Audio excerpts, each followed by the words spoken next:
विवेक मित्तल जी। जय जय श्री हनुमान। गुरुदेव आपको कोटि कोटि दंडवत प्रणाम। गुरुदेव आपकी कृपा से वृंदावन आश्रित होकर नाम व शरणागति मंत्र के जाप द्वारा अपने पूर्व व वर्तमान में क्रोध, लोभ, आसक्ति व सम्मान रूपी दोषों को समाप्त करने का प्रयासरत हूं। गुरुदेव इस प्रक्रिया में कभी कभी ऐसा लगता है कि इन पर नियंत्रण प्राप्त कर लिया है, परंतु अगले ही क्षण अपने आप को इन दोषों से हारा हुआ पाता हूं। ये सब अहम का भी खेल चल रहा है, देहाभिमान का।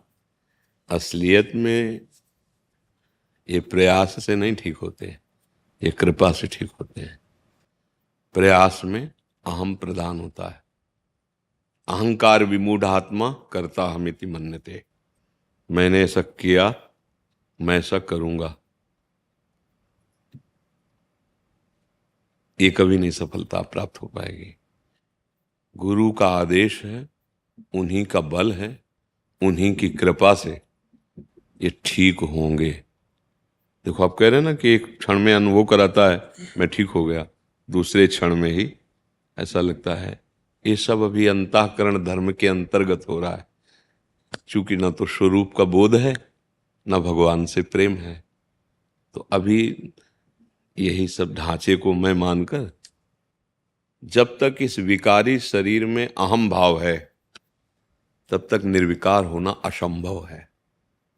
जैसे हम दुर्गंध वाली चीज अपने से दबा लें, ऊपर से इत्र छिड़काएं या जगह बदल दें या कुछ भी करें, वो दुर्गंध हम खुद लिए हुए। तो देह भाव ही समस्त विकारों की जड़ है। विकारों की जड़ क्या है? देहाभिमान। देहाभिमान, मैं स्त्री, मैं पुरुष, मैं धनी, मैं निर्धन, मैं बुद्धिमान, मैं जो शुद्ध ब्रह्म मैं है, अहम है, वो अंतःकरण धर्म में मलिन हो गया है, देह भाव से मलिन हो गया है। अब ये गुरु प्रसाद से नष्ट होगा, ये किसी क्रियाओं से नष्ट नहीं होता। बड़ा विचित्र है, साधक समझ नहीं पाता।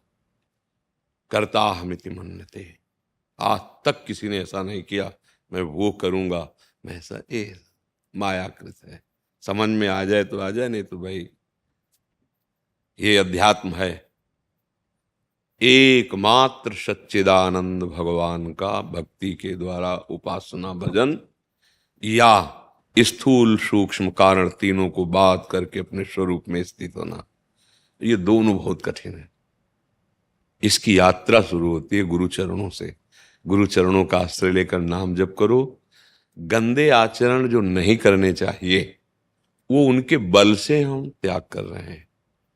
उसमें अहम स्वीकार न करें, क्योंकि अहम स्वीकार करते सबसे बड़ी मलिनता अहम है, सबसे बड़ी गंदगी अहंकार है, और ये बड़ा सूक्ष्म है।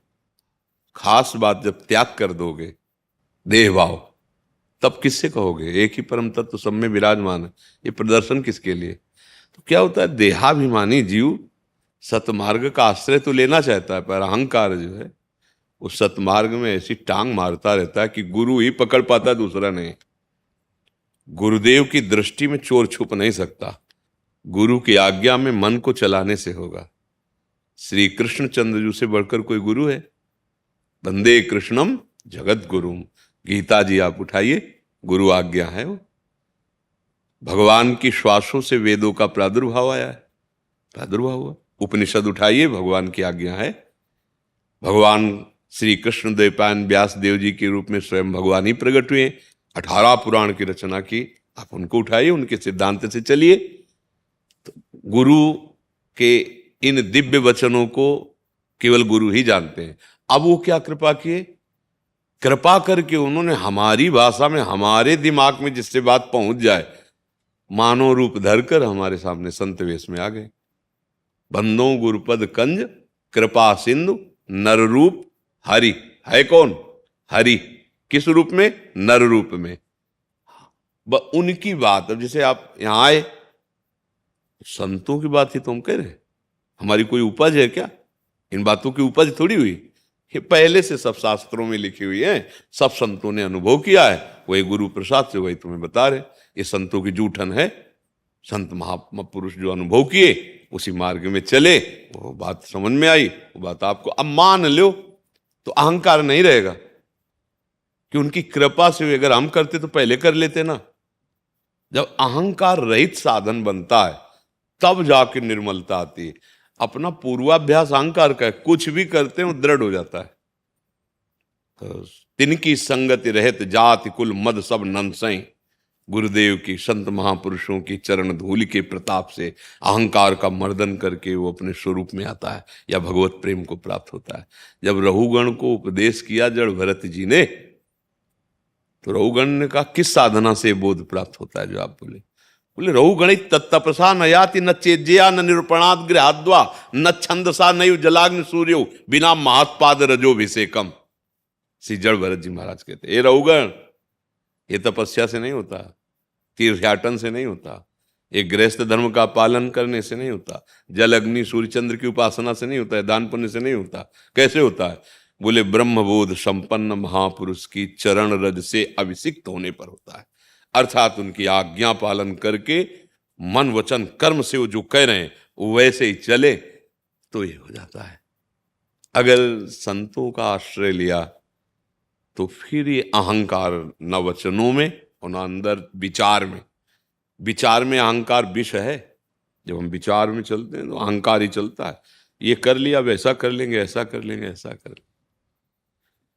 जब तक करना है तब तक वो बैठा है, जब हो रहा है तो अहंकार लीन हो गया। अब हो रहा है, आप दृष्टा मात्र हैं, यंत्रवत भगवान चला रहे हैं, गुरुदेव चला रहे हैं, या यंत्रवत प्रकृति से हो रहा है। आप कर्ता और भोक्ता दोनों भाव से रहित, तब वो जाके निर्विकार होता है। अभी निर्विकार, अभी तो ऐसे जैसे कोई अपने हाथों से रोक ले तो आपको लगा हम जीत गए, पर तो शत्रु रोके हुए गुरु कृपा हरि कृपा, तो आपको लगता हम विजयी हो गए। अगर ऐसे समेट ले तो अभी धराशायी हो जाओ, इतना प्रवाह है। उस कृपा की तरफ देखो। तुम्हारी कृपा तुम्हें रघुनंदन, जहां नहीं भगति भगत वर्चन। हम पर भगवान की बड़ी कृपा है, गुरुदेव की बड़ी कृपा है, संतों की बड़ी कृपा है, जिससे हमें सतमार्ग मिला, जिसमें हम चल रहे हैं उन्हीं के पावर से चल रहे हैं, वही अनुभव कराएंगे। शांत यात्रा अंदर ही खुल जाएगी, माया हटती चली जाएगी, ज्ञान का प्रकाश होता चला जाएगा। जब ये होता मैं करता हूं, मैंने इतना जीत लिया उतना जी, कुछ नहीं, ये सब मनीराम के खेल है। सच्ची कह रहे हो तुम, जो कह रहे हो ऐसे ही है। कभी 1 मिनट दिखाता है कि मैं जितेंद्री हो गया, मुझे कोई ना भोग नहीं चाहिए, और दूसरे मिनट इतने गंदे चिंतन में पहुंचा देता है, तब लगता है बड़ा छलिया है यार, इसका क्या हम कथन माने। ये 1 मिनट में तो वैराग्यवान और 1 मिनट में भोगी, इसकी बात नहीं माननी है, गुरुदेव की बात। वो जो आज्ञा करते हैं उसके अनुसार मन को चलाना है, नहीं उसी में फिर भ्रम हो जाता है और जीव अपने को ज्ञानी या जितेंद्री मान लेता है, और फिर वो धीरे से पतन के मार्ग में चला जाता है। और अगर दैन्य है गुरु आश्रित, चाहे जिस मार्ग का पथिक हो, जिसने गुरु चरणों का दृढ़ आश्रय नहीं लिया, वो ना आत्मबोध होगा ना भगवत प्रेम होगा। और आज हम मन का दृढ़ आश्रय लिए हैं, मनमुखी, गुरुमुखी तो कोई बिरला ही है। बिना गुरु कृपा के अहंकार का मर्दन नहीं, वो देखने को मिलता है। ऐसे नहीं तो हमें लगता है यार जो साधना छुपानी चाहिए वो छपाई जा रही। जिसे गुप्त रखना है उसे प्रकाशित किया। मतलब क्या उद्देश्य है आपका? संसार, सम्मान, वाहवाही, फिर वही अविद्या तो घूम के आ गई, अविद्या तो आ गई, माया तो आ गई घूम के, कंचन कामनी कीर्ति। आखिरी खाई में पहले ही गिरने के लिए तैयार हो, आप गिरने की सारी सामग्री लेके चल रहे हो साथ। और बना जाता है बहुत ज्ञानी, बना जाता है बहुत बहुत समझने, चाहे वैराग्य मार्ग में हो, निवृत्ति मार्ग में, और चाहे प्रवृत्ति मार्ग में, दोनों में भगवत प्राप्ति करने का अधिकार है। पर दोनों को राग रहित होना पड़ेगा। राग रहित होकर गृहस्थी में रहो, सबसे प्रीति करो भगवत भाव से, और खूब सेवा करो, वो सेवा भगवान को अर्पित करो, शास्त्र सम्मत नाम जप करो, भगवान की प्राप्ति हो जाएगी उनकी कृपा। और वैराग्य मार्ग में गुरु के आश्रित हो जाओ, उनकी आज्ञा के अनुसार चलो, अपने को यंत्रवत देखो, पहुंच जाओगे अध्यात्म की भूमिका पे। पर है कठिन, बातें कहना सरल है, आज्ञा पे चलना मन मार के बहुत कठिन बात नहीं है। गुरुदेव, यही मन जब से शरणागति ली है तब से जो पहले विकार की जो बाढ़ बह रही थी उस पर बांध बनना शुरू हो गया, फिर भी वो बाढ़ में से रिस के अभी भी। अरे ये बहुत ऊंचाई तक है, छोटी मोटी बात नहीं। भगवान श्री कृष्ण के पुत्र का नाम क्या था जो रुक्मिणी जी से प्रकट हुए? प्रद्युम्न जी। जानते हो कौन है? साक्षात काम है, नाती लड़का बच्चा उन्हीं के हैं। बहुत ऊंचाई तक है, ये छोटी मोटी बात नहीं है। जब तक उनका साक्षात्कार नहीं हो जाता या तत्वबोध नहीं हो जाता, तब तक मन पर विश्वास न करे। एक महात्मा भिक्षा मांग के रोज निकलते थे, ग्राम के बाहर वैश्या की थे मकान था, तो वो बाहर निकलती कहती हमारे बकरे की दाढ़ी अच्छी कि महात्मा जी आपकी, उपहास करती। तो जब वो अपनी शैया पे पड़े थे, शरीर पूरा होने को ही था, तो शिष्यों से कहा बुला ला उस वैश्या को। आए, बोले बेटा मेरी दाढ़ी अच्छी। तो कहा आपने उस समय क्यों नहीं कहा जब हम आपका उपहास करते थे? बोले विश्वास नहीं था। अब मैं जा रहा हूं भगवान के धाम, अब पक्का विश्वास। अर्थात जब तक शरीर मरणासन में न पहुंच जाए तब तक हमें विश्वास नहीं, मन धोखा दे सकता है। इसीलिए आजीवन महात्मा जन इस खतरनाक मन से सावधान रहते हैं। और हम लोग मन ही को सलाहकार बनाए, नहीं बनाए। वो जो कहे, जो अच्छा लगे वही करना। बोले आज मन कहता है ये खाएं, आज मन मन मन सारा खेल इसी का है। विषयों की कामना से, नाना प्रकार के भोग सुखों की वृत्ति से जब तक मन बंधा हुआ है, तब तक ज्ञान विज्ञान चाहे जितना वर्णन करो सब धोखा है, छलावा है। और निर्विषय होकर एक सच्चिदानंद भगवान में, वही मन ब्रह्म है। इंद्रियाणाम मनश्चास्मि, भगवान ने कहा इंद्रियों मन में हूं। नाम जप करो, बिना विषय के शरीर नहीं चलता। ये भी तो सब विषय ना। धर्मयुक्त विषय का सेवन करो, अधर्म उन विषयों का त्याग करो, और जो सत्संग सुनते हो उसका मनन करो। धीरे धीरे हृदय पवित्र होगा। जैसे निर्मल जल में, शांत जल में हम नीचे क्या देख सकते हैं, ऐसे निर्मल अंतःकरण में, शांत अंतःकरण में ये कहाँ से प्रकाशित हो रहा था? तो सबकर परम प्रकाशक जो ही, उसे भगवान कहो, आत्मा कहो, ब्रह्म को, वहां फिर पहुंच हो जाती है। पहले मन शांत हो। निर्मल मन जन सो मोहि पावा, भगवान कह रहे ना। तो हम पहले मल रहित हो, नाम जप, धर्मयुक्त विषयों का सेवन, हाँ, सब कर्म भगवान को समर्पित, बढ़िया आनंद आ जाएगा। अपने में जो सद्गुण दिखने लगे तो डर जाना, अहम जागृत हो रहा है।